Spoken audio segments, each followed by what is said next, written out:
Experience the entire epic saga of the Roman Empire, from its mythical founding to its unstoppable rise, its internal corruption and ultimate collapse. In this gripping historical documentary, we unravel the shocking truths, deadly betrayals, iconic rulers, and world-changing events that shaped Western civilization. Whether you're a history buff or new to ancient history, this video will captivate you with a cinematic, emotional, and informative storytelling journey through the heart of Rome's thousand-year legacy. Watch until the end to uncover Rome's biggest secret that still affects the modern world. Long before marble statues and marching legions, Rome was just a whisper, a legend carried by wolves and gods. The story begins with Romulus and Remus, twin brothers born to a Vestal virgin and the war god Mars. Their birth was forbidden, their lives immediately in danger. Abandoned on the banks of the Tiber River, they were rescued, not by men, but by a she-wolf. That image, two infants suckling from a beast, would become one of the most iconic symbols of civilization itself. Raised by a shepherd, they grew strong, and when the time came to found a city, blood was spilled. Romulus killed Remus in a quarrel over omens, and from fratricide, Rome was born. This wasn't just a city, it was destiny, shaped by violence, ambition, and divine will. But behind the myth was a society far older and more mysterious: the Etruscans. These were the true shadow architects of early Rome. They ruled in lavish splendor, mastering engineering, divination, and politics, long before the Latin tribes rose to dominance. The last of their kings, Tarquin the Proud, ruled not by law but fear. His reign ended in a brutal uprising after the assault of Lucretia, a noblewoman whose tragic death would ignite a revolution. Rome's disdain for monarchy would be eternal, forged in trauma.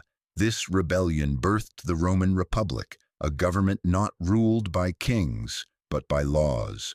It was a turning point not just for Rome, but for the entire concept of governance in the Western world. Still, even in its infancy, Rome was obsessed with greatness. Surrounded by powerful enemies, Sabines, Latins, Samnites, the early Romans were relentless. Every treaty was temporary, every neighbor a future conquest.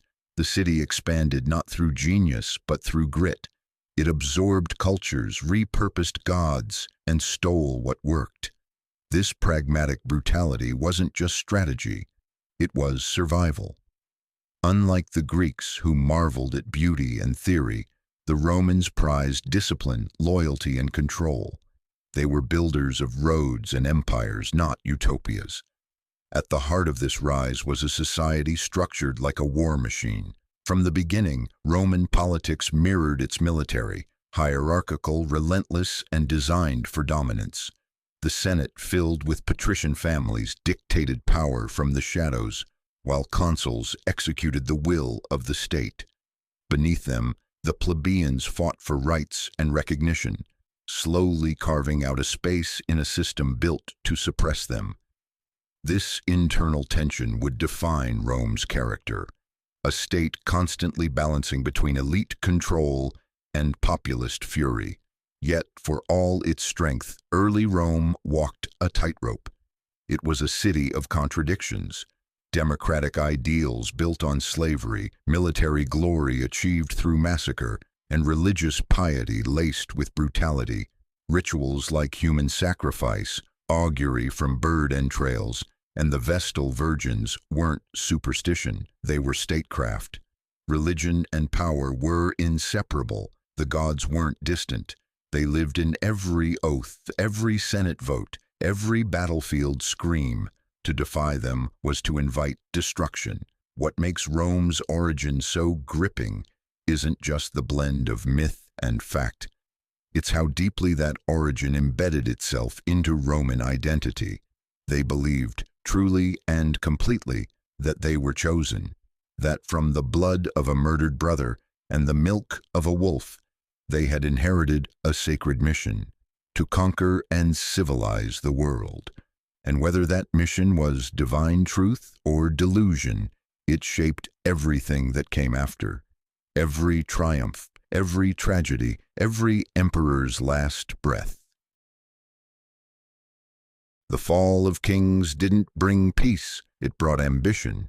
With the monarchy overthrown, Rome became a republic, but it was no democracy as we understand it today. Power shifted into the hands of the patricians, the elite families who viewed Rome not as a city, but as a legacy to be guarded at any cost.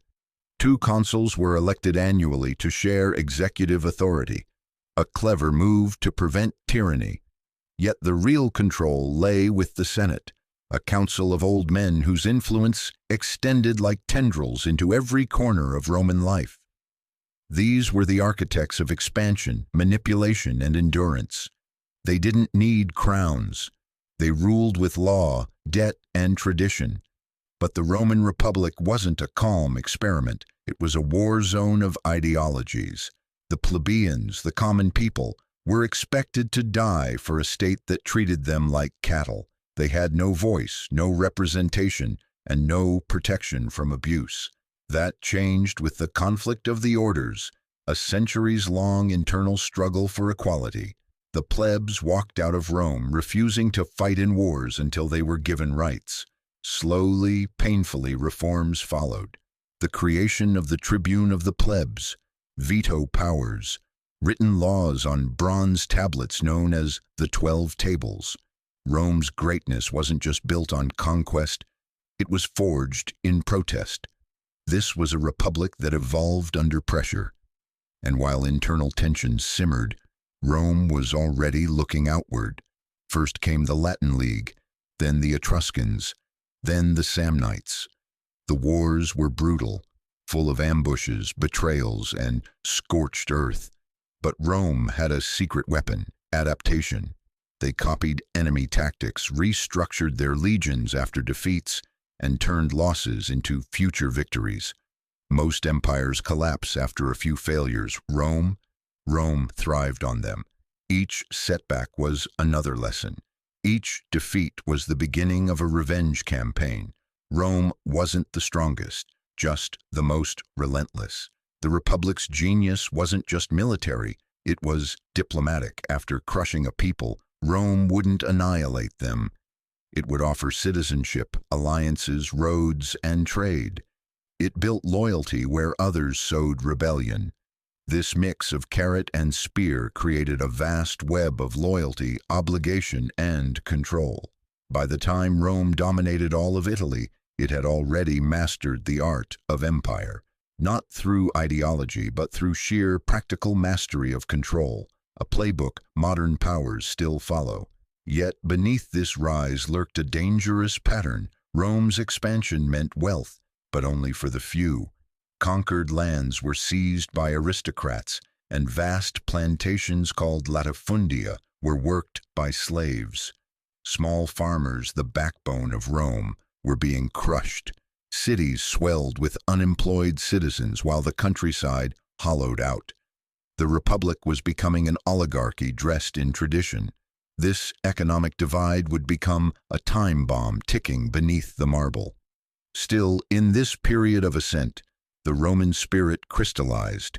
Civic duty was sacred. Glory was found not in comfort but in service. Every citizen aspired to serve in the army, rise through the political ranks, and carve their name into Roman eternity. The Republic taught its people a brutal lesson. Freedom wasn't given. It had to be taken, defended, and sometimes sacrificed for. Rome wasn't built in a day, but it was built by fire, blood, and the unwavering belief that its destiny was carved into the bones of the earth itself. Carthage wasn't just an enemy. It was Rome's mirror, a maritime superpower of staggering wealth, influence, and ambition. While Rome controlled the land, Carthage ruled the sea. Both were young empires clawing for dominance, but only one could survive. The spark? A conflict over Sicily in 264 BCE. Small in geography, monumental in consequence. Thus began the First Punic War, a 23-year slog of blood and attrition. Rome had no navy at the time, but in true Roman fashion they built one from scratch. Using a captured Carthaginian ship as a blueprint, they mass-produced fleets, trained legions for sea battles, and created the Corvus, a boarding bridge that turned naval battles into infantry brawls. Rome turned its weakness into dominance, but it was the Second Punic War that etched itself into legend, and at the center of it was one man, Hannibal Barca. Raised in hatred of Rome, he crossed the Alps with elephants, enduring ice, avalanches, and hostile tribes. What followed was military genius on an almost mythical level. At Lake Trasimene, he ambushed an entire Roman army. At Cannae, he performed a perfect double envelopment, a slaughter so complete that over 50,000 Romans were killed in a single day. Panic gripped the Republic. Allies defected. Rome teetered on the edge. And yet, Rome didn't surrender. It never did. The response came in the form of Scipio Africanus, a general as cunning as Hannibal, but with Rome's full might behind him. Instead of facing Hannibal head-on, he struck at Carthage itself, forcing Hannibal to return home. At the Battle of Zama in 202 BCE, Scipio outmaneuvered the legend, finally breaking Carthage's power.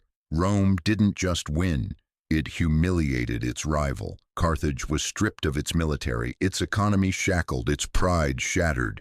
But Rome wasn't finished. Decades later, in the Third Punic War, Rome returned, not to fight, but to erase. Cato the Elder ended every speech with Carthago delenda est. Carthage must be destroyed.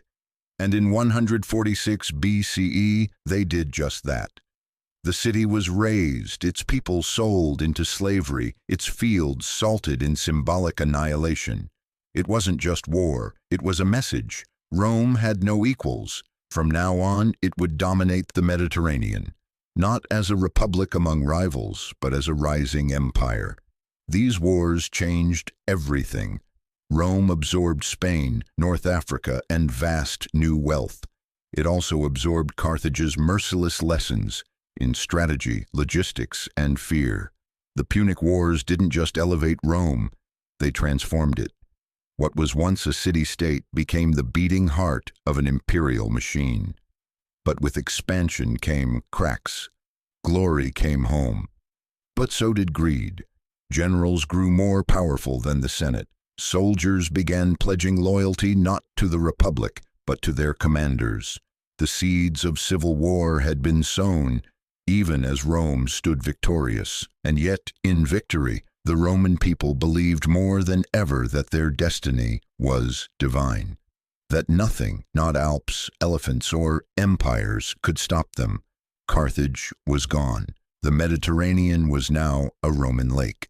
But what happens when your greatest enemy is no longer across the sea, but within your own walls? Julius Caesar wasn't born into obscurity. He was born into ambition. A descendant of Aeneas and supposedly Venus herself, he carried both noble blood and an unquenchable thirst for greatness. But in a republic ruled by old families and cautious traditions, ambition was dangerous. Caesar began his climb strategically, mastering rhetoric, winning popular support, and using debt like a weapon. He threw lavish games, aligned with the people, and made enemies in the Senate. But the true ascent began with the first triumvirate, an uneasy alliance between Caesar, Pompey the Great, and Crassus, the wealthiest man in Rome. They divided power, not out of trust, but out of necessity. Caesar was given command in Gaul, and it was there that he transformed from politician to legend. In Gaul, Caesar unleashed genius and brutality in equal measure. Over 9 years, he conquered vast territories, slaughtered and enslaved millions, and built a personal army fanatically loyal to him. The Senate watched in awe and fear.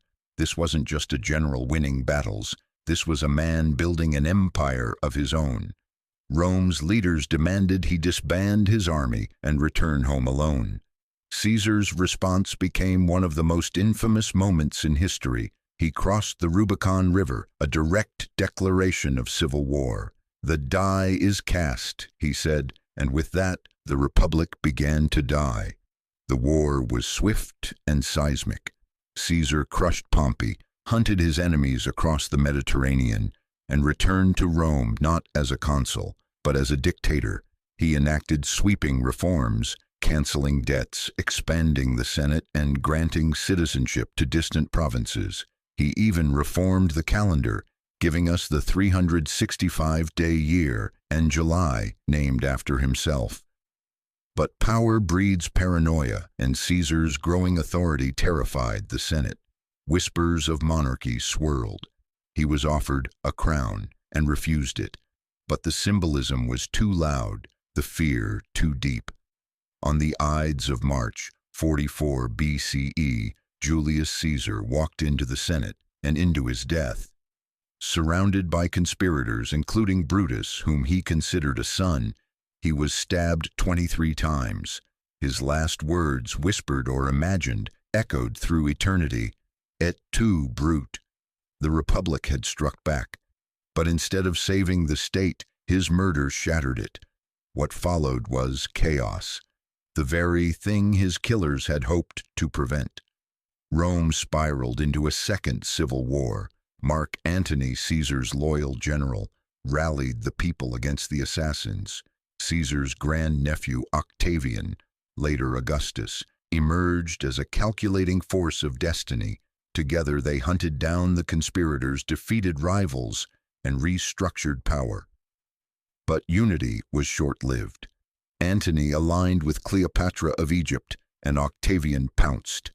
At the Battle of Actium in 31 BCE, Rome chose its future, a single ruler, divine in aura, absolute in power.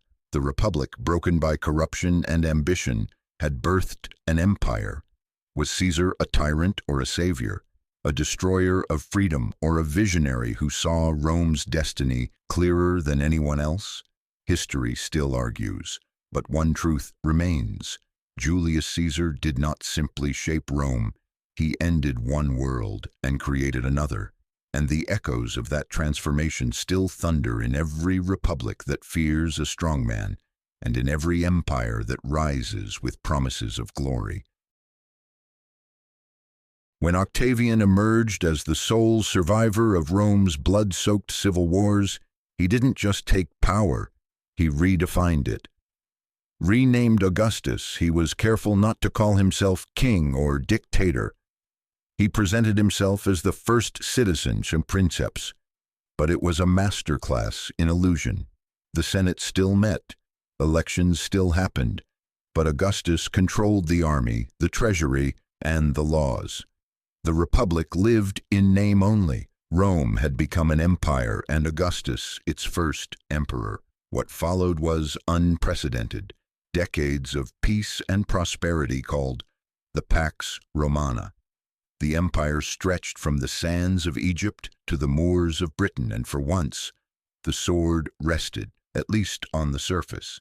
Under Augustus and the emperors who followed, Rome became a machine of culture, engineering, and spectacle. Roads spanned continents. Aqueducts brought water to millions. The Colosseum rose as a temple of blood and entertainment. Public baths, libraries, temples, Roman cities were showcases of power and sophistication. Latin became the lingua franca of a continent, Roman law the backbone of order. Citizenship, once a privilege of the few, spread across provinces. To be Roman was no longer just a matter of birth, it was an identity, a brand of civilization. Yet, not all emperors were created equal. After Augustus came Tiberius, paranoid and withdrawn, then Caligula, infamous for his cruelty and madness, who allegedly named his horse a senator and turned the palace into a brothel. Then came Claudius, the stuttering scholar who shocked everyone by becoming a competent ruler. And finally, Nero, who burned the city, murdered his own mother, and played the liar as Rome crumbled.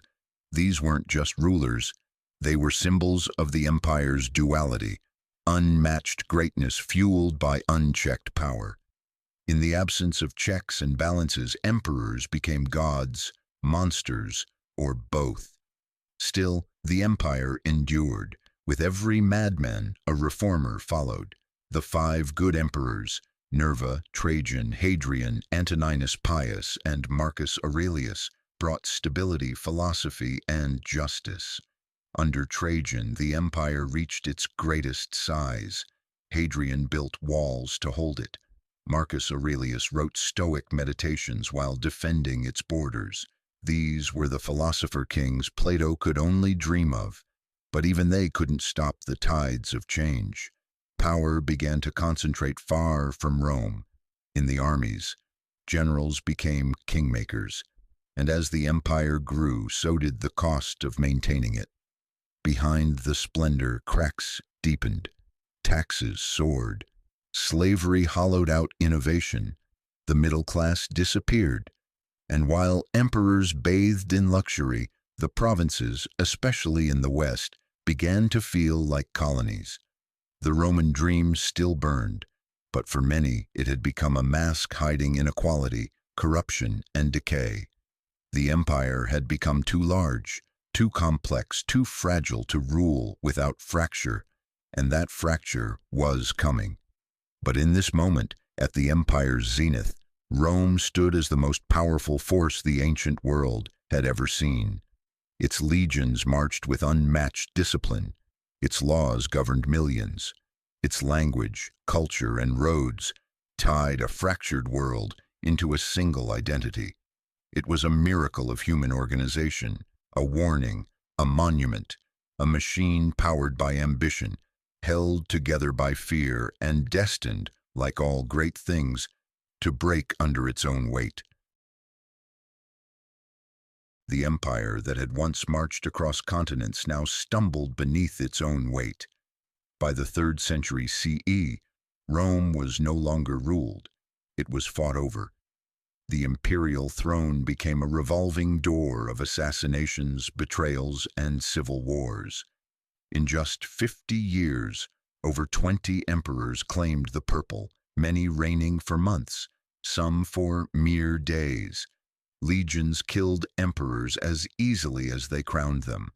The Roman dream had soured into a nightmare, not of invasion but of implosion, and all the while the empire's enemies waited at its gates, watching the giant bleed itself dry. Inside, Rome crumbled under corruption and inflation. Coins were devalued to pay for endless wars, triggering economic collapse. Trade slowed, cities shrank, and once thriving provinces became husks of fear and famine.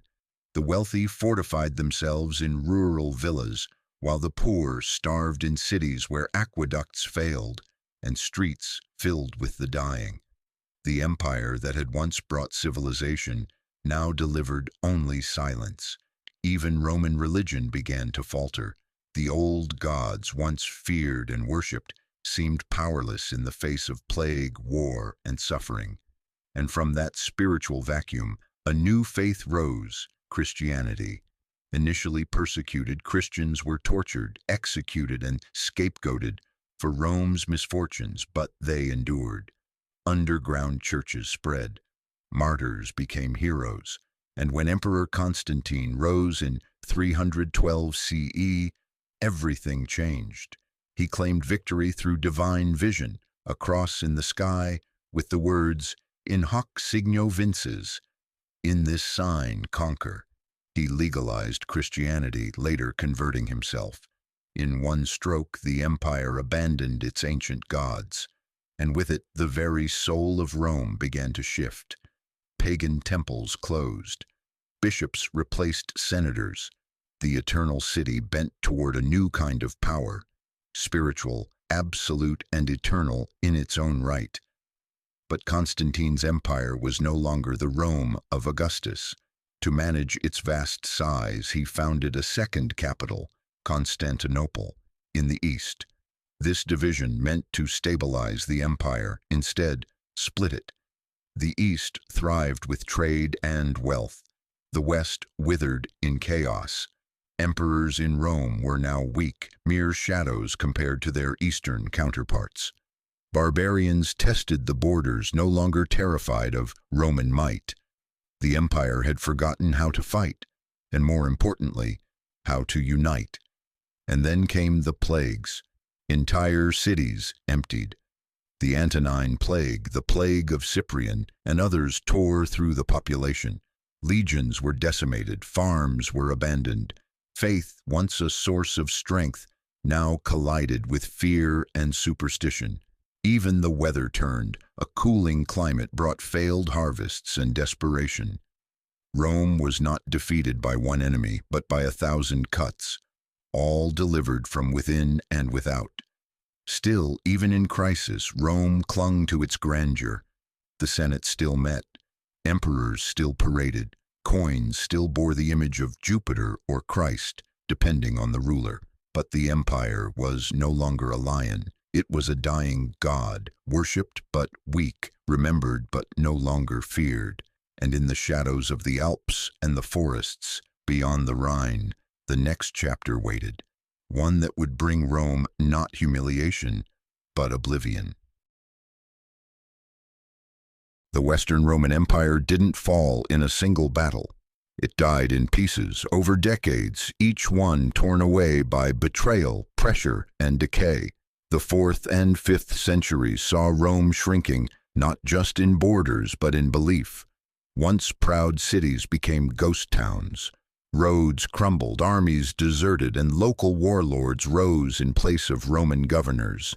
The very idea of Rome, eternal, divine, unconquerable, began to feel like a myth whispered by the old. What had once united the known world now barely controlled Italy. At the heart of the collapse were the so-called barbarians, tribes like the Visigoths, Vandals, Ostrogoths, and Huns. But they weren't mindless invaders. Many had been allies, mercenaries, or even Roman citizens. Rome's borders were too vast to defend, so emperors had allowed these tribes to settle within the empire in exchange for loyalty and military service. But loyalty can't be bought from a sinking ship. In 410 CE, the unthinkable happened. Alaric and the Visigoths sacked Rome. The city that hadn't fallen to an enemy in 800 years was looted. Statues toppled, temples desecrated. The psychological blow was enormous. Rome, the eternal city, had been breached. Meanwhile, in North Africa, the Vandals carved out their own kingdom and seized Carthage. From there, they launched naval raids on Rome itself. And in 455 CE, they did what even Hannibal never could. They invaded the capital again. This time, it wasn't a sack. It was a plundering so complete that the word vandalism was born. Rome was now powerless to stop the tide. The once proud legions were a patchwork of foreign mercenaries and unpaid recruits. The Senate was impotent, and the emperors, they were puppets. Boys placed on thrones only to be murdered or exiled a few years later. The final blow came in 476 CE. A Germanic general named Odoacer deposed Romulus Augustulus, the last emperor of the West. No fanfare, no grand battle. Just a letter sent to the Eastern emperor saying, in effect, "We don't need an emperor here anymore." And with that, the Western Roman Empire ceased to exist, not with a bang, but with a resignation. The title of Roman Emperor would continue in Constantinople, but in the West, 1,000 years of empire ended with barely a whisper. But here's the twist. The Roman Empire didn't vanish. It transformed. The Catholic Church rose as the new authority, claiming spiritual dominion where Rome once held political power. Germanic kings wore Roman titles. Latin remained the language of law, religion, and learning. Even the barbarians who destroyed Rome sought to preserve its image. To be Roman still meant something: power, legacy, civilization. What truly died in 476 CE was the illusion of permanence. Rome's fall wasn't the end of history. It was a mirror, a warning that no matter how mighty an empire, how vast its armies, or how divine its rulers claim to be, all power is temporary. The marble cracks, the roads fade, and eventually even the gods are forgotten. Rome may have fallen, but its ghost never left. It lives in our laws, languages, religions, cities, even our calendars. When you glance at the months named July and August, you're honoring emperors. When you walk into a courthouse, you're stepping into a system shaped by Roman legal philosophy. Innocent until proven guilty, the right to face your accuser, equal protection under the law, all Roman.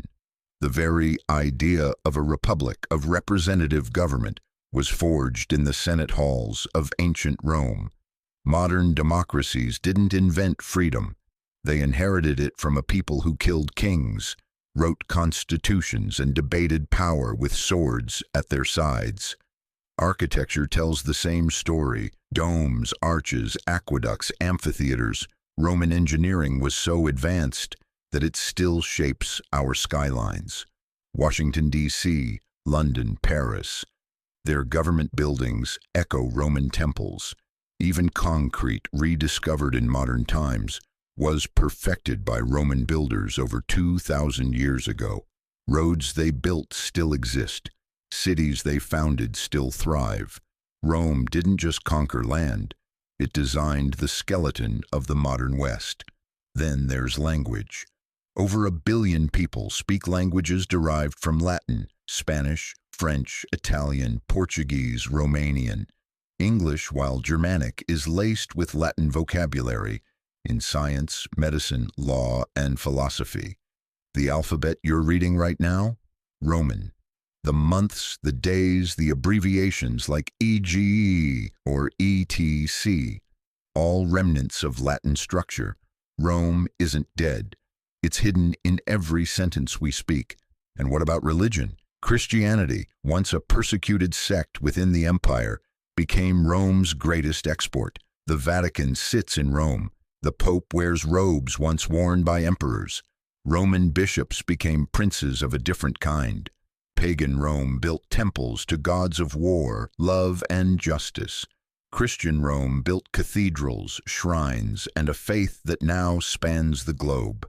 When Constantine converted, he didn't just change Rome, he changed the destiny of the entire Western world. But perhaps Rome's deepest legacy is psychological. The idea of empire, of greatness, of civilization holding back the dark, still echoes in modern politics. Leaders still borrow Roman imagery to project power. Fascists invoked the eagle and the fasces. The United States Congress meets under Roman columns.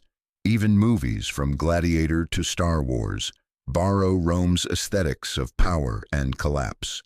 The myths of Rome, of strength, betrayal, rise, and ruin, are eternal because they reflect us. Ambition, order, corruption, renewal. Rome is the story of humanity written in stone. So, did the Roman Empire truly fall? Or did it just evolve, hiding itself in the systems we take for granted? Rome teaches us that civilizations don't vanish overnight. They linger, transform, and echo. And maybe that's the true legacy. Not the ruins of the Colosseum or the silence of the Forum, but the idea that what we build, for better or worse, lives on long after we're gone. If this story fascinated you, if it made you see the modern world in a different light, then don't forget to like, comment, and subscribe for more epic stories from history's greatest empires.